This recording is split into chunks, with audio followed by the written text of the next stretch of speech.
Merci. Alors, vous vous souvenez que le contrat de concession du réseau de chaleur principal a été conclu avec la compagnie de chauffage il y a 1 an. Donc, ce contrat prévoit un contrôle de gestion accru par l'autorité concédante. Et c'est dans ce cadre qu'une alerte a été émise en novembre dernier sur l'évolution du tarif. Cette évolution est calculée d'après l'évolution de divers indices. Alors, pourquoi les tarifs ont augmenté ?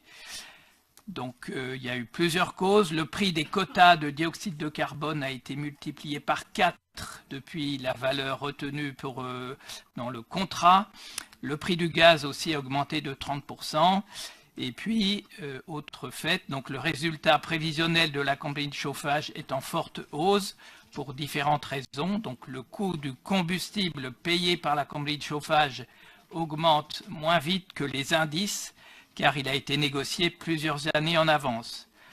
Par ailleurs, la compagnie de chauffage a optimisé sa production et puis elle est en retard sur certains recrutements. Enfin, elle a bénéficié d'une augmentation des tarifs de rachat de l'électricité produite. On voit donc que l'augmentation des tarifs par des mécanismes automatiques de révision d'indices conduit à une augmentation donc, des bénéfices. Nous estimons que ce n'est pas soutenable et c'est le rôle de la collectivité de défendre le consommateur et donc d'intervenir. Ce type d'évolution d'indice un peu atypique n'était pas prévu dans le contrat. Le contrat, donc, en cas d'excédent, prévoit donc de ce qu'on appelle la clause de retour à meilleure fortune, qui est un écrêtage des excédents au profit des consommateurs par une provision reversée après lissage au bout de 5 ans. L'inconvénient de ce lissage et de ces 5 ans, donc, c'est que ce délai est trop long.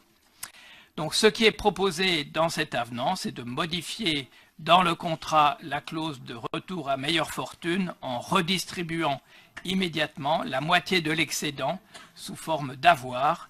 L'autre moitié reste incluse dans le mécanisme des 5 ans.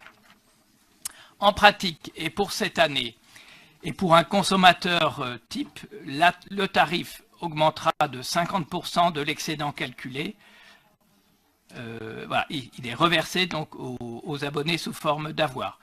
Donc en ordre de grandeur, donc, il y aura 2% de ristourne qui permet d'atténuer la hausse des tarifs, qui sera donc de 5% au lieu de 7% environ avec le mécanisme ancien.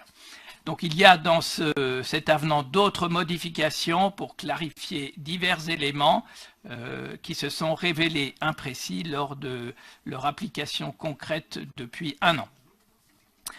Voilà, pour conclure donc l'esprit de cette délibération, donc l'autorité concédante joue son rôle de contrôle public, elle joue son rôle de représentante des usagers, en étant donc attentive à la qualité du service public et surtout au pouvoir d'achat des consommateurs.